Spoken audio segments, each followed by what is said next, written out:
الحمد للہ الذی لا الہ الا ہو لہ الملک و لہ الحمد وہو علی کل شیء قدیر والصلاة والسلام علی رسولہ الکریم وخاتم النبیین وعلی آلہ واصحابہ ومن تبعہم بإحسان الی یوم الدین۔ رب اشرح لی صدری ویسر لی امری واحلل عقدۃ من لسانی یفقہوا قولی رب زدنی علما اللہم فقہنا فی الدین آمین یا رب العالمین۔ السلام علیکم ورحمۃ اللہ وبرکاتہ۔ سلسلہ ہے کتاب محمد عربی کا اور چیپٹر ہے کرنیں ابھرتی ہیں، اور اس چیپٹر کے حوالے سے ہم نے نبی پاک صلی اللہ علیہ وسلم کے حوالے سے ان کے دادا کی وفات اور ان کے چچا کی سرپرستی میں آنا اور ان کا شام کا جو پہلا سفر تھا اس کے بارے میں پچھلی کلاس میں پڑھا تھا، اور محمد صلی اللہ علیہ وسلم کی سیرت کے حوالے سے ان کے بچپن میں کیا خوبیاں تھیں ان کو اجاگر کیا تھا، ان کی جو دلچسپیاں تھیں ان کو ہم نے دیکھا تھا۔ تو آج انہی دلچسپیاں جو تھیں ان کی بچپن کی اور جو ان کی سیرت کے مختلف پہلو تھے بچپن میں، ان کو ہی ہم دیکھتے ہیں، اور اس سے آگے اور جو اس چیپٹر میں ہمارے ٹاپکس ہیں ان کو ہم ڈسکس کریں گے انشاءاللہ۔ تو آغاز کرتے ہیں، ایک دفعہ درود ابراہیمی پڑھ لیتے ہیں۔ اللہم صلی علی محمد وعلی آل محمد کما صلیت علی ابراہیم وعلی آل ابراہیم انک حمید مجید۔ اللہم بارک علی محمد وعلی آل محمد کما بارکت علی ابراہیم وعلی آل ابراہیم انک حمید مجید۔ بسم اللہ الرحمن الرحیم۔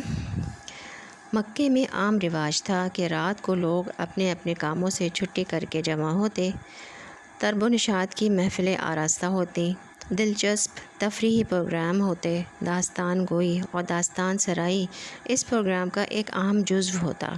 کوئی شخص جس کو اس فن میں کمال ہوتا داستان سنانا شروع کرتا اور لوگ رات رات بھر بیٹھے سنتے رہتے۔ یہ گویا اس زمانے کا ایک کلچرل پروگرام تھا۔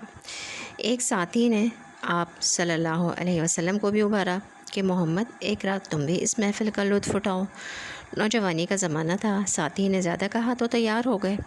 وہ آپ صلی اللہ علیہ وسلم کے ساتھ بکریاں چرایا کرتے تھے۔ فرمایا اچھا آج رات میری بکریاں تم دیکھتے رہنا، اور پھر اس تفریحی پروگرام میں شرکت کی غرض سے آپ صلی اللہ علیہ وسلم آبادی کی طرف چل پڑے۔ راستے میں کسی گھر سے گیت کی آواز آ رہی تھی۔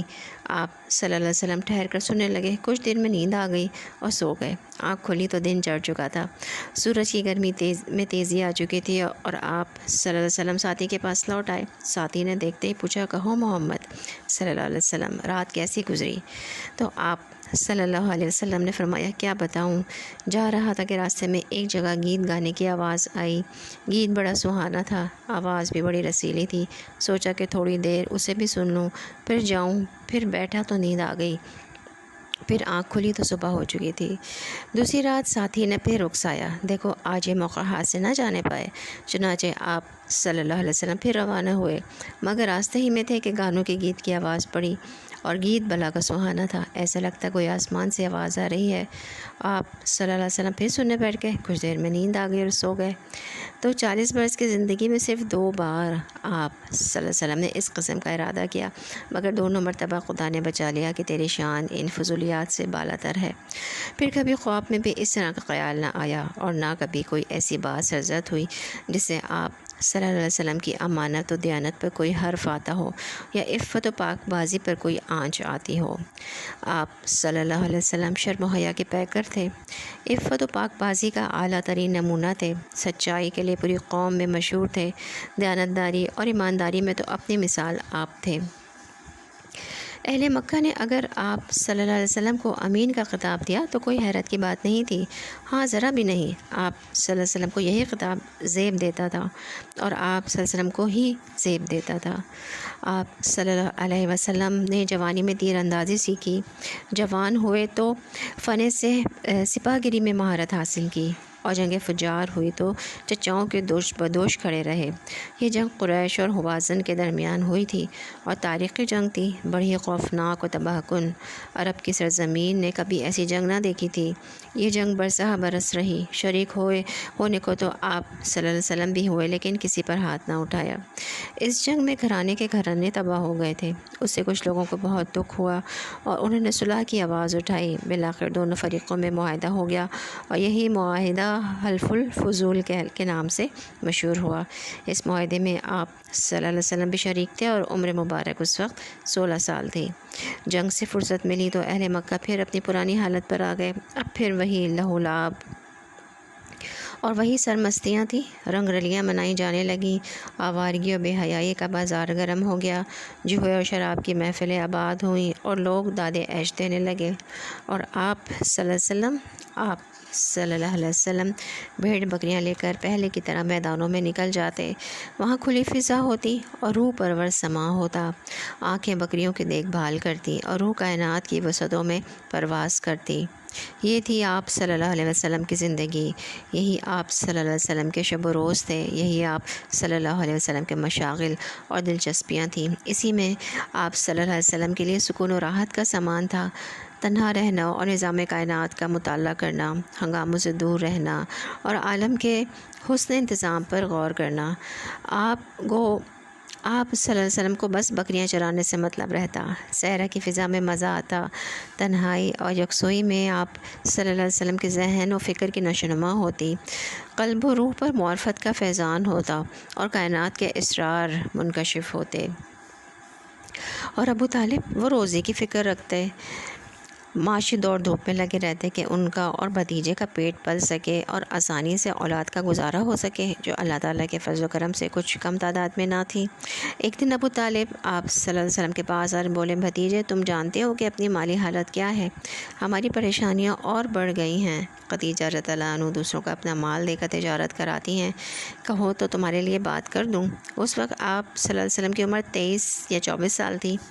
تو آپ صلی اللہ علیہ وسلم نے فرمایا چچا آپ جو فرمائیں سر آنکھوں پر۔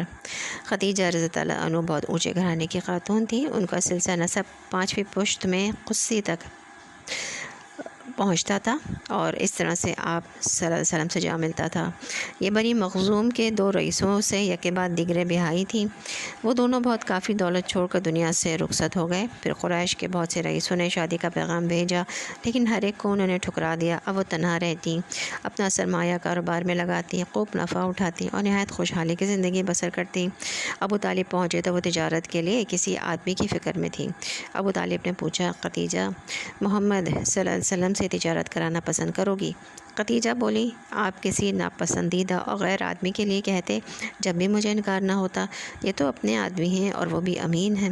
ابو طالب لوٹ کر آپ صلی اللہ علیہ وسلم کے پاس آئے اور آپ صلی اللہ علیہ وسلم سے مخاطب ہو کر بولے محمد لو اللہ نے روزگار کا انتظام کر دیا۔ صلی اللہ علیہ وسلم شام جانے کے لیے قافلہ تیار ہو گیا اور اس میں آپ صلی اللہ علیہ وسلم بھی تھے۔ آپ صلی اللہ علیہ وسلم کے ساتھ خدیجہ کا غلام میسرہ بھی تھا اور آپ صلی اللہ علیہ وسلم کے سبھی چچا آپ صلی اللہ علیہ وسلم کو رخصت کرنے آئے۔ ابو طالب آگے تھے۔ ان لوگوں نے جدا ہوتے وقت بڑے پیار سے کہا خدا یہ سفر مبارک کرے، تجارت میں خوب برکت دے اور خیریت سے واپس لائے۔ میسرہ کو بھی وصیت کی کہ دیکھو میسرہ محمد صلی اللہ علیہ وسلم کا خیال کرنا اور کوئی تکلیف نہ ہونے دینا۔ قافلہ روانہ ہو گیا۔ راستے میں وہ ساری چیزیں پھر سامنے آتی رہیں جو پہلے سفر میں دیکھ چکے تھے۔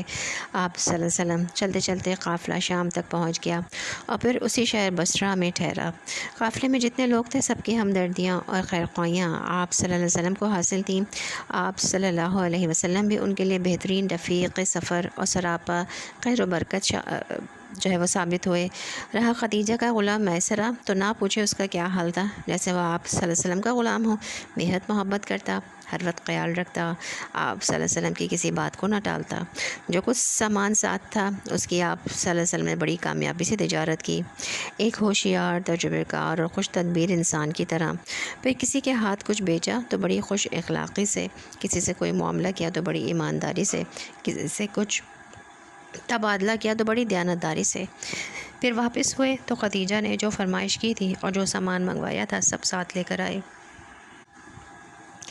کیا کاروبار کی ان مشغولیتوں میں آپ صلی اللہ علیہ وسلم کے معمولات چھوٹ گئے؟ نہیں، آپ صلی اللہ علیہ وسلم اسی طرح تنہائیوں میں بیٹھ کر غور و فکر کیا کرتے۔ لوگوں کے حالات جدا جدا تھے، ان کے مذاہب مختلف تھے، ان کے عقائد ایک دوسرے سے الگ تھے۔ آپ ہر ایک کو عقل کے ترازو میں تولتے، ان میں کون صحیح ہے، کس حد تک صحیح ہے۔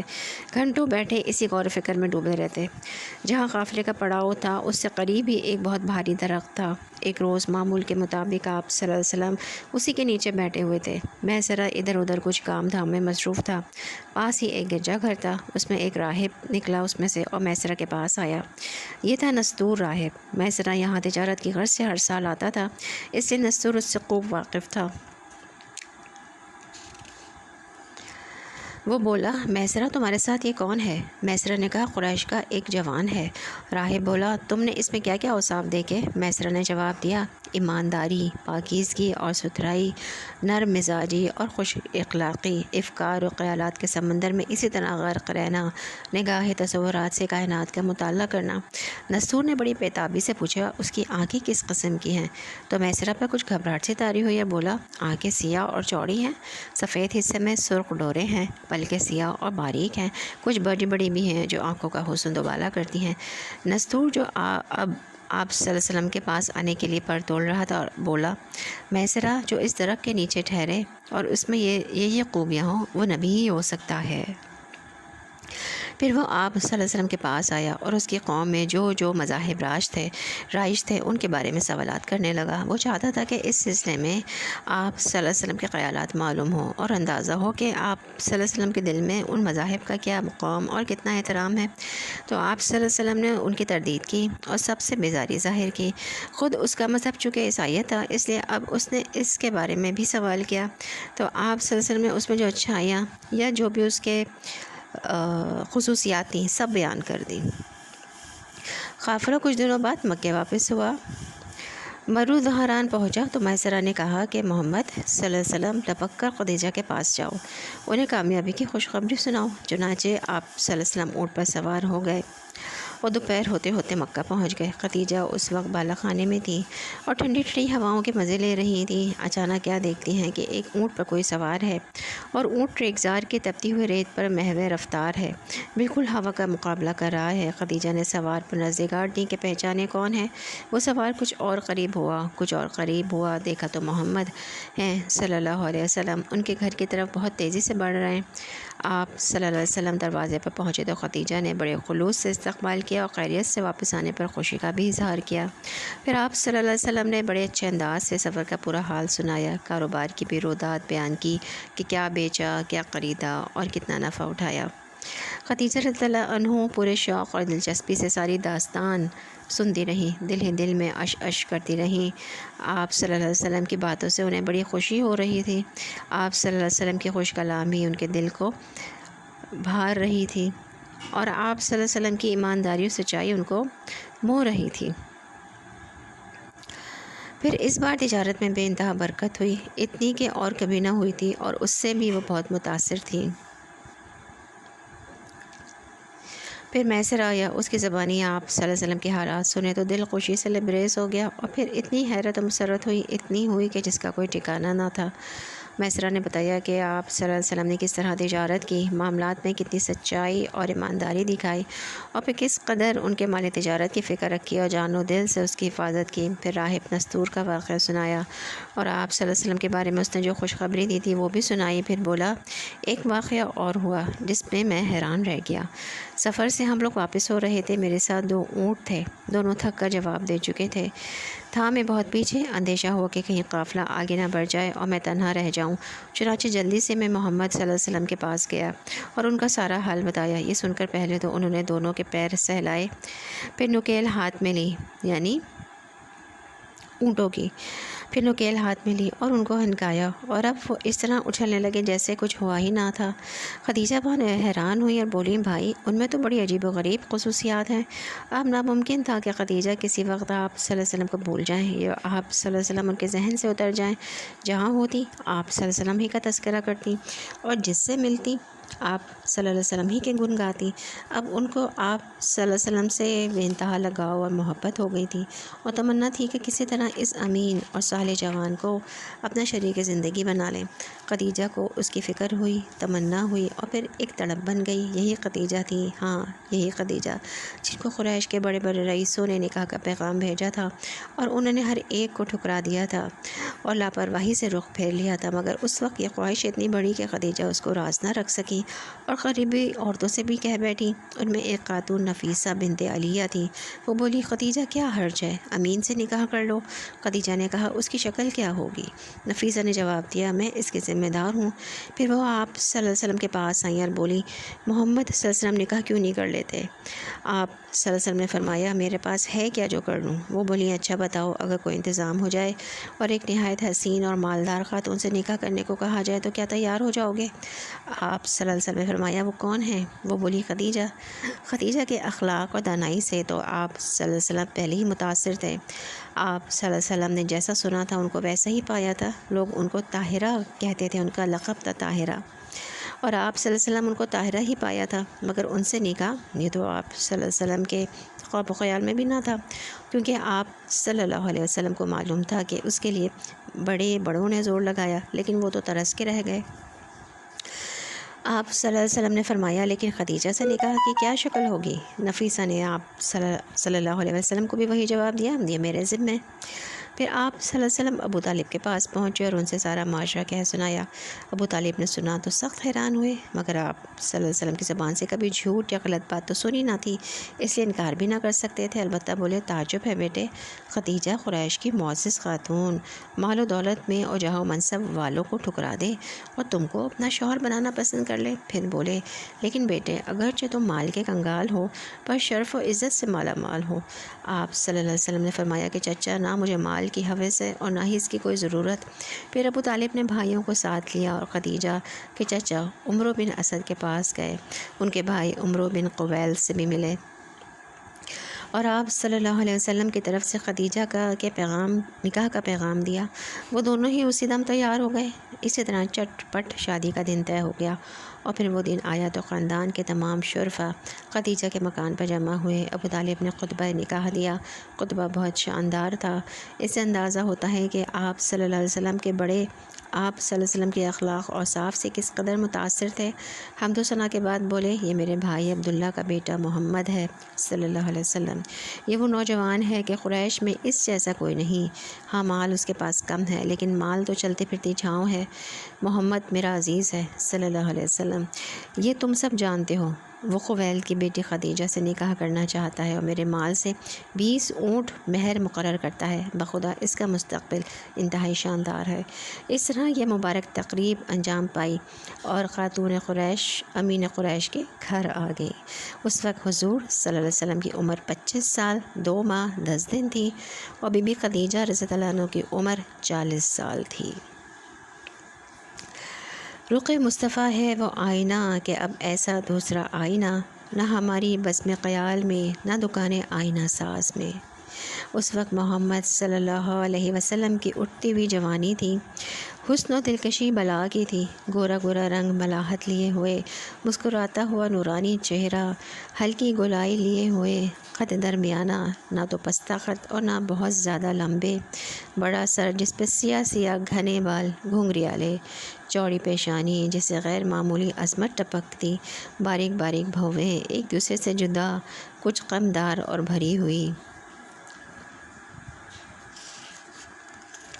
انتہائی خوشنما دراز پلکیں، سیاہ سرمگی آنکھیں، چوڑائی لیے سفیدی میں ہلکی ہلکی سرخی جو آنکھوں کی کشش میں غیر معمولی اضافہ کر رہی ہوتی، پھر نگاہوں میں شرم و حیا کی گھلاوٹ اور دیکھنے کا انتہائی معصومانہ اور دلکش انداز، ناک کچھ اونچی اور ستواں، سامنے کے دانتوں میں ہلکی ہلکی ذیقیں، گفتگو فرماتے تو موتی کی طرح چمکتے، ایسا لگتا جیسے ان سے نور ابل رہا ہے۔